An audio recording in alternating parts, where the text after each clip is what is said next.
Ladies and gentlemen, good morning. Thank you. I'm not quite sure how to follow that presentation. Jenny, that was superb. It's a difficult act to follow. What I'd like to do in the next 30 minutes or so is just share with you that I think we have to completely transform the way we discover new medicines. And I emphasize new medicines by, we want completely novel treatments for dementia, for many psychiatric diseases, for diabetes, for cancer, etc. And that's what I'm interested in. I think as a society, we desperately need new medicines for all of these conditions. I often give the example of bipolar disorder.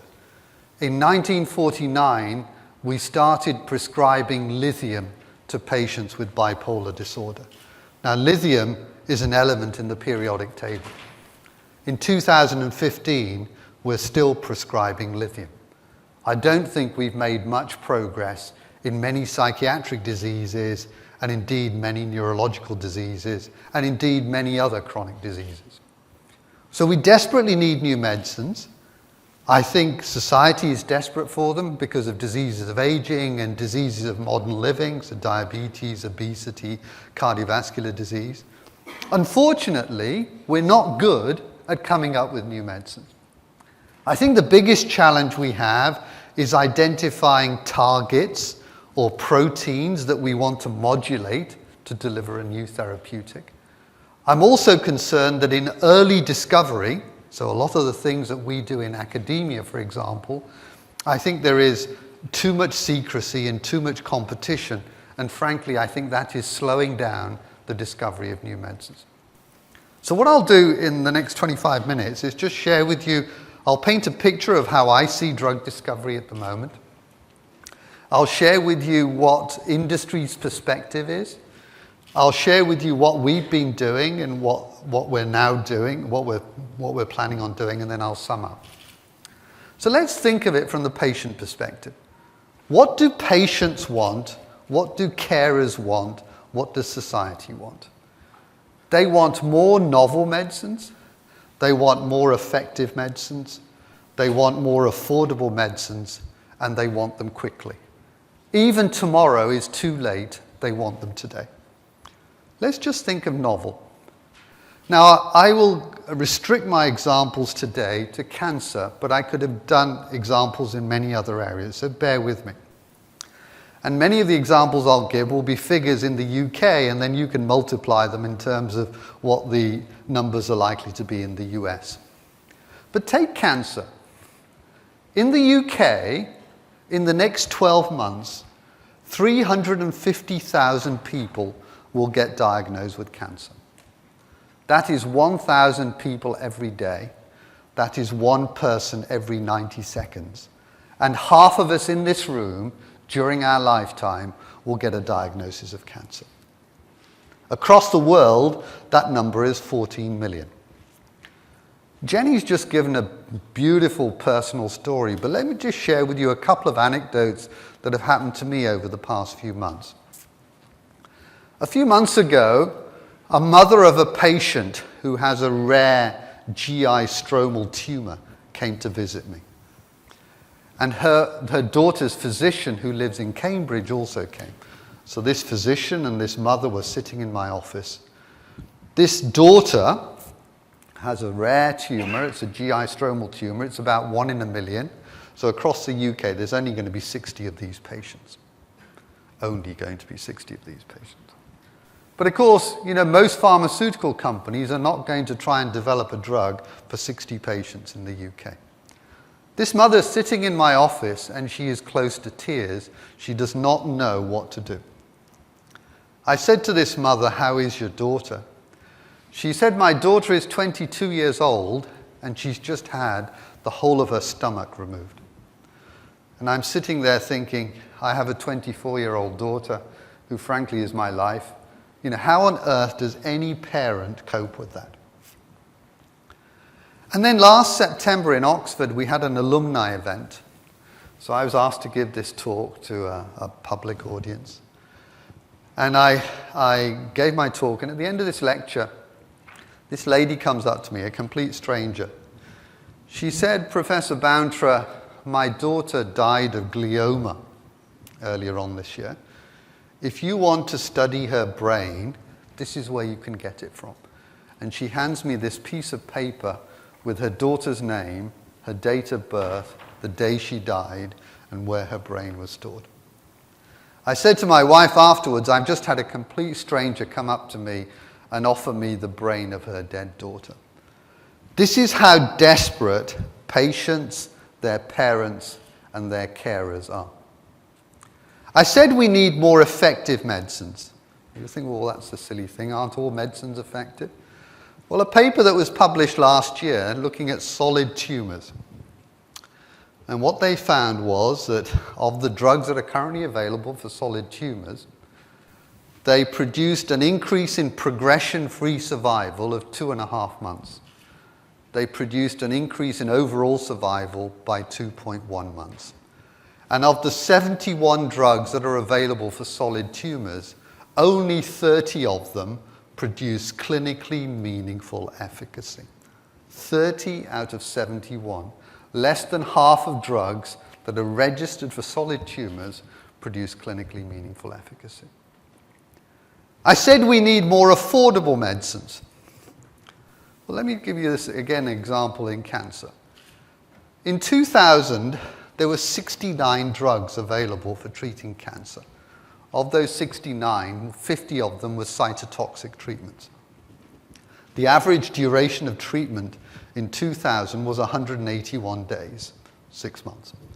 The average cost of that treatment in the UK was £3,000, and that at that time equated to 20% of GDP per capita in the UK. So that was 2000. 181 days, £3,000, 20% of GDP per capita. In 2014, there were now another 63 drugs for the treatment of cancer. The average duration of treatment was now 263 days, so it's gone up from 6 months to 9 months. And the average cost of that treatment was now £35,000 in the UK, gone up from 3,000 to 35,000. And 35,000 equated to 140% of GDP per capita, so it's gone up from 20% to 140%. And that trend is continuing. It is not slowing down. If anything, it's just getting faster. And of course, we need medicines quickly. You know, for patients, they don't want a medicine tomorrow or the day after. They want it today. So that's the situation. Let's look at it from the industry's perspective. The way we are doing drug discovery today, frankly, it is too costly, it is too risky, and it is too slow. Let me just take apart each of those. Too costly. Many of you probably saw this analysis that was done about 2.5 years ago by Forbes. So they looked at all these large pharmaceutical companies. They looked at how much money they spent on R&D over a finite period, and they looked at how many drugs were actually launched in that finite period, and they came up with an average cost. So that's not a bad way of doing it. Now, in that analysis, AstraZeneca are at the top of the table, where the average cost of each drug they launched was close to $12 billion. $12 billion. Totally unsustainable. Even the best company in that analysis was Amgen, and they were about $3.5 billion, and even that is unsustainable. It's also very risky. So again, let me give you an example in cancer. In 2003, there were 529 molecules in development for cancer. So either they were in phase 1 clinical studies or phase 2 or phase 3 in the whole world. 529. In 2014, they looked to see what had happened to these 529 molecules, so more than a decade later. And what they found was that 45 of them had made it to the market. Well, that's great. 95 were still in development, but 389 had been terminated. So we actually took 389 molecules all the way into the clinic, and then terminated them. In that same paper published last year, they looked at what is the probability of success. If you have a molecule that's going into phase 1, so into early clinical studies, what's the probability that it will make it to the market? The figure was 7.5%. If you have something in phase 3, so these are the large registration studies, what's the probability it's going to make it to the market? The answer was 33%. So 1 in 3 molecules that gets into phase 3 makes it to the market. This process is so incredibly risky. It's also very slow. So a couple of friends of mine published a paper last year where they looked at when somebody came up with data to show that a particular target would be useful in cancer. And then how long did it take to get that target or a molecule for that target into the clinic? This interval was between 6 years and 30 years, 3-0. It took between 6 and 30 years to take an idea into patients. The process today, it's too costly, it's too risky, and it's too slow. So why is this? Well, I would break down the reasons for this into 2 bits. What I would call organizational challenges, and then there are what I would call scientific challenges. So let me do organizational first of all. One of the biggest problems we have today is that many academics, many biotech companies, many pharma companies, they're all working on the same few ideas. They do this in parallel, and they do this in secret. They spend 6-7 years coming up with their own proprietary molecule, and then when they take that into patients for the first time, the failure rate is more than 9 in 10. Now, of course, for any one company, that's a waste of money, it's a waste of resources, it's a waste of people's careers. But when you stand back and look that there's probably 20 companies across the world doing exactly the same thing in parallel, in secret, if one of them fails, the other 19 will fail as well. That is a horrendous waste of money, it's a horrendous waste of people's careers, but it's a monumental waste of patience. The way we're doing drug discovery today, we are exposing patients to molecules that other groups already know are destined for failure because many companies do not publish their data and they don't publish it quickly enough. Ethically, morally, that is wrong. Last year there was an analysis looking at this, and again in cancer, they looked at the top 10 pharma companies. They looked at which molecules these companies had in development, and they looked at what the overlap was. Well, of the top 10 companies, one of the companies doesn't publish their pipeline, so it was just 9 out of the top 10. So altogether, these 9 companies in the top 10 had 168 molecules in development for cancer. 124 were overlapping. They were the same targets. And I guarantee if that analysis had been done on all companies and all biotechs, there would have been 100% overlap. This is the level of duplication. Also, the challenge we have is in a lot of these large private companies, and this isn't a criticism, it's just a fact of life. You know, in those companies, if you start working on a project, if you've not made much progress after 6 months, you shift on to something else. And of course, we know if we're going to do something difficult, you need a long-term strategy. You need a long-term commitment. So this short-term focus is actually hindering innovation. I also think in many of these companies, all this chopping and changing and merging and buying each other up, that is also hindering innovation. So those are organizational challenges. We've also got major scientific challenges. Frankly, we do not understand the causes of many diseases. We don't have a clue what causes schizophrenia. Mike Owen, who's probably the greatest geneticist in schizophrenia on the planet, he came to see us a couple of weeks ago, and he's been working on this condition for the past 15 years or so. And he said, based on sort of de novo mutations and copy number variations and gene sequence, he could take all these schizophrenia patients and break them up into 108 different types. 108 different types of schizophrenia, based on the genetics. This is the heterogeneity of many of these diseases. For many of these diseases, we do not have good biomarkers. When I do a study in Alzheimer's, I can't say to the patient, is your memory better today than it was last week? If I have a depressed patient, I can't say, is your depression better today than it was last month? We need better biomarkers. A lot of the animal models, frankly, that we use, they do not predict what happens in the clinic.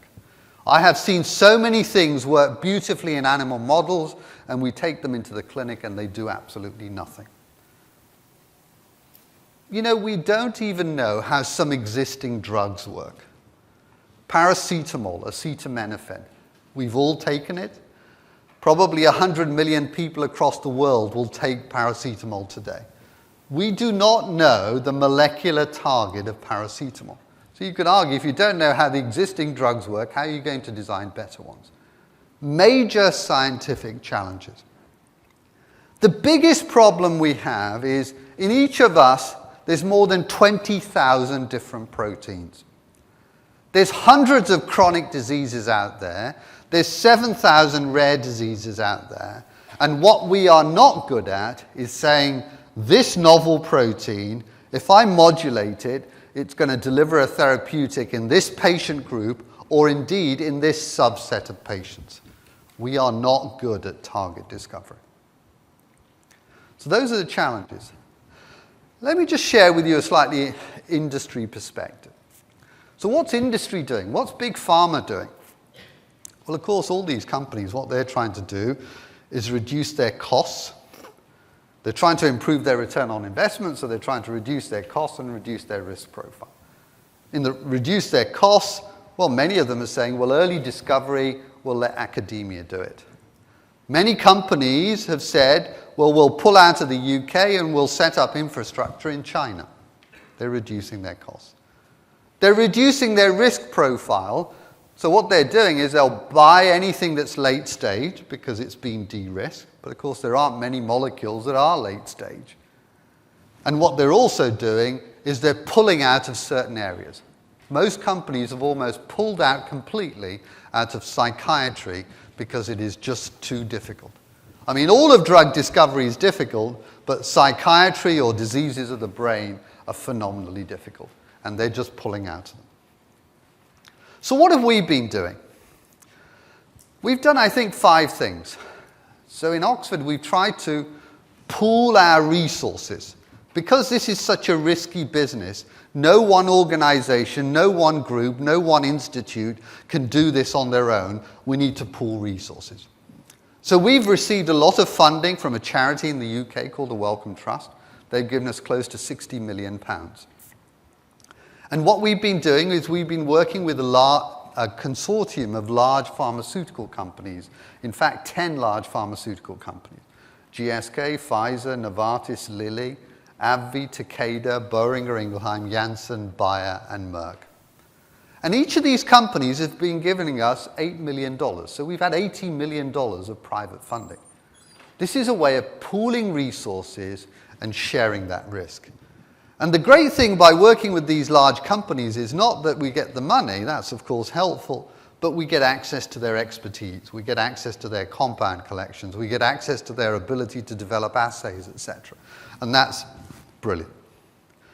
The second thing we've done is I only work on human proteins. I'm not interested in rats and mice, etc.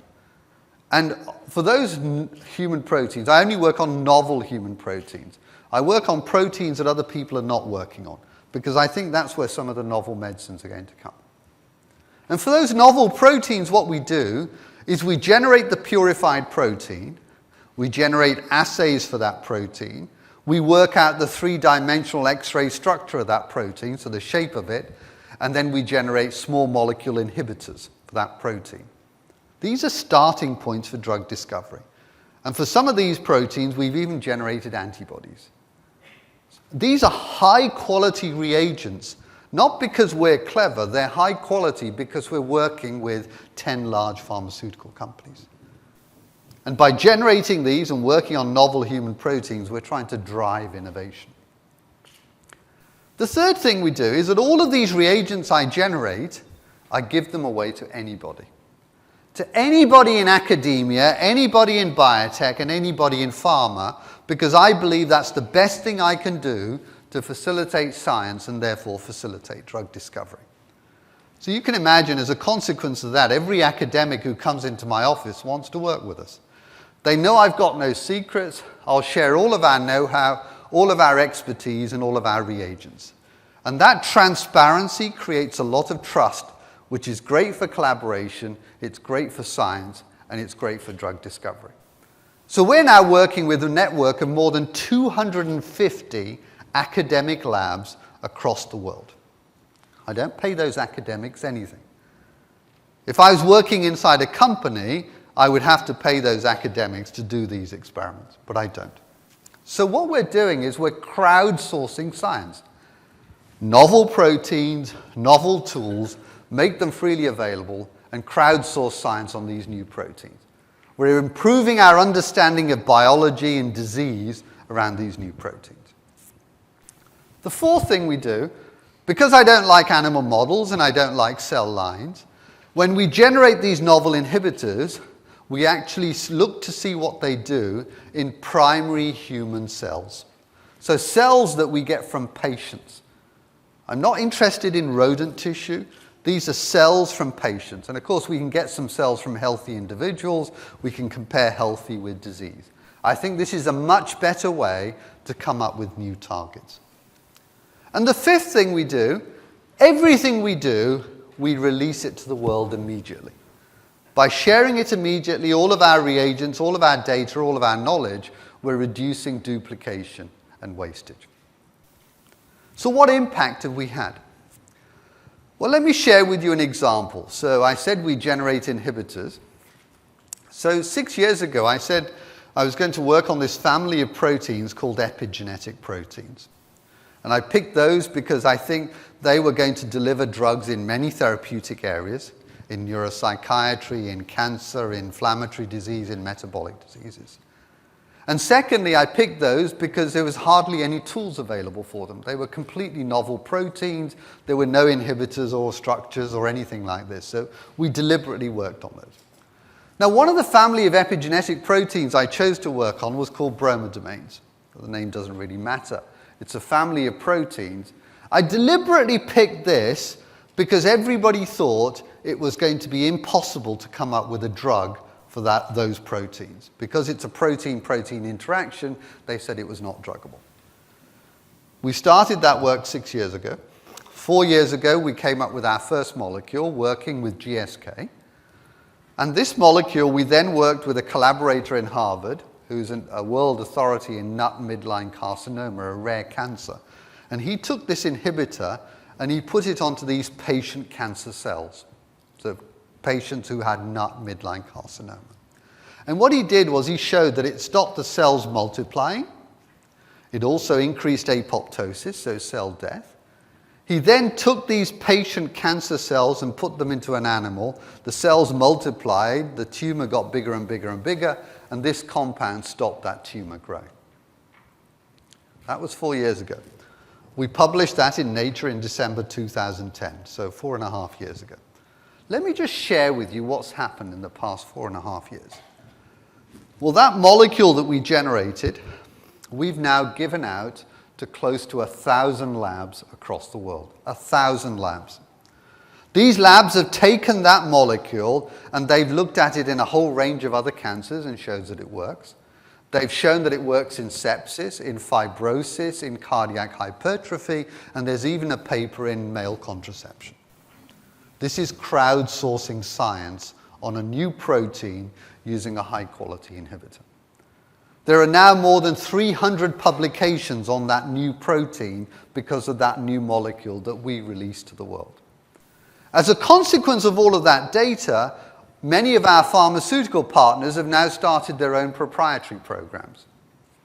And today, there are 6 companies with 6 proprietary molecules, so not our molecule, but their own molecules, 6 molecules, undergoing 14 clinical studies. Now, in 4.5 years, bear in mind, 6 years ago, everybody said this family was intractable. And today, there are 14 clinical studies because we released that one molecule. This is the impact we've had on science, on drug discovery, and on enterprise. And our academic collaborator in Harvard also managed to secure $15 million of VC funding to set up a biotech in Boston to take that target all the way into the clinic. We've now got biotech companies and CRO companies coming to us and saying they want to work with us. They want to take our reagents, they want to put them into their platforms. Now, the biotech companies are keen to do this so they're giving us access to their platform for free. The reason they're doing this is twofold. One, they want to be on our publications. So my group produces a paper roughly every 3.5 days. They want to be on some of those papers. Secondly, they know by working with us, they have a way into these 10 large pharmaceutical companies. Many CROs are coming to us and saying, we would like to take your inhibitor and we would like to convert it into a clinical molecule, and then we want to sell it to GSK or Pfizer or Novartis. And I've said, I'm delighted, please do it. That's exactly what we want to see happen. We want to facilitate drug discovery. So that's what we've done and the impact it's had. What are we doing now? So 7 things. So last year we got funding from the Brazilian government to set up a group in Brazil to take novel kinases and generate novel inhibitors. So there's many drugs out there that inhibit kinases, probably about 30 drugs out there inhibiting kinases. In each of us in humans, there are 518 different kinases. Those 30 drugs target, obviously, probably about 50 different kinases. There's 300 kinases out there that we've not even got a drug for, and they're likely to be drugs in there. So we're going to take some of those novel kinases, we're going to generate novel inhibitors, and we're going to share them with the world. So the Brazilian government gave us money to set up a group in Brazil. Last year, we also got another £9 million from the Wellcome Trust. So we said, over the past 15 years, there's been lots of these large-scale genetic studies. Now, 10 years ago, some of those studies were quite small. They had 100 patients and 100 controls. But now, in schizophrenia, there are studies with 20,000 patients and 30,000 controls. So the data now is a lot more robust. But a lot of these genes that are coming out, which are likely to translate into drugs, the problem is academia is not doing anything with those genes, because what can you do with a gene sequence? Academics, they need an inhibitor or an antibody. And in industry, not many people are doing anything with those genes because there's no biology on them. They're considered to be too early. They require a lot of investment, and therefore they are high risk. So we said to the trust, we're going to take some of these high priority genes and we'll do what we're good at. We'll generate the protein, we'll generate the assay, we'll generate the structure, we'll generate chemical starting points, and this will accelerate the translation of these new genes into the clinic. The third thing we did was, because I don't like animal models and cell lines, we got 42 million euros from the European government to build a platform of human immune cells. So I can get immune cells, T cells, B cells, macrophages from patients and from healthy individuals. And this is one of the advantages of sitting in academia. I'm surrounded by hospitals, I'm surrounded by clinicians, I'm surrounded by patient groups and patient material, etc. So I can take that, build this platform. So when in future we generate these novel inhibitors, we will screen them in these primary human cells. This is going to be a better way to come up with new targets for chronic inflammatory disease. Last year, we also managed to get £10 million from Alzheimer's Research UK to build a new Dementia Institute in Oxford. So now I'm going to take completely novel targets for dementia. I'm not going to work on amyloid and tau because the rest of the world are doing that. I'm going to take completely novel targets and novel pathways and generate novel reagents, and I will share them with the world. So this is this new Dementia Institute. We're now also building stronger links with patient groups. This is for 2 reasons. One, it facilitates access to patient material, And secondly, if I come up with a molecule that I think might be useful in Huntington's, for example, well, I don't know who the world experts are in Huntington's. But if I work with CHDI, which we are, and they, of course, know who the world leaders are, and they can give that molecule to these labs, this is a way of facilitating science and facilitating drug discovery. The sixth thing we're doing, as you can imagine, when you generate novel tools, and you have this large academic network generating lots of new biology and lots of new disease understanding, well, new tools and new biology, it's the starting point for a new biotech. So we got £11 million from the British government last year to build a bioescalator, it's a pre-incubator, to help local students and academics and entrepreneurs take these outputs and set up new companies in Oxford or indeed in the UK. And the final project, and this is probably the most ambitious, I believe that target validation only happens in patients. It doesn't happen in animal models, it doesn't happen in cell lines.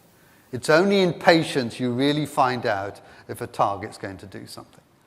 So I believe rather than doing that experiment 20 times in parallel in secret, we should do it once, we should do it well, we should share the data. Let's quickly identify the 9 in 10 targets that are complete garbage and stop working on those. Identify the 1 in 10 that has the potential to be a drug. Then industry can take those, they can come up with proprietary molecules and translate them into the clinic and onto the marketplace. So that's the 7th project. So to sum up, I think currently in drug discovery, there is too much secrecy, there's too much competition, too much duplication, and too much wastage. What we're trying to do is to bring together multiple clinicians with multiple academic groups, with multiple pharma companies, with multiple patient groups, with multiple biotechs and multiple CROs. We're funded by government funds, private funds, philanthropic funds, and charitable funds. We're working together to try and come up with new targets for drug discovery. Then industry can take those targets, generate proprietary molecules, do the clinical studies, and take the molecules to the marketplace. This is good for patients, it's good for industry, it's good for society. We're trying to create a new ecosystem which will generate more novel medicines, more effective medicines, more quickly, and I hope these medicines will also be more affordable. I think together we have a massive opportunity to translate, to commercialize, to use our entrepreneurial skills to try and benefit these billions of patients out there. And of course, we all remember that all of us, regrettably, will be patients one day. Ladies and gentlemen, thank you very much.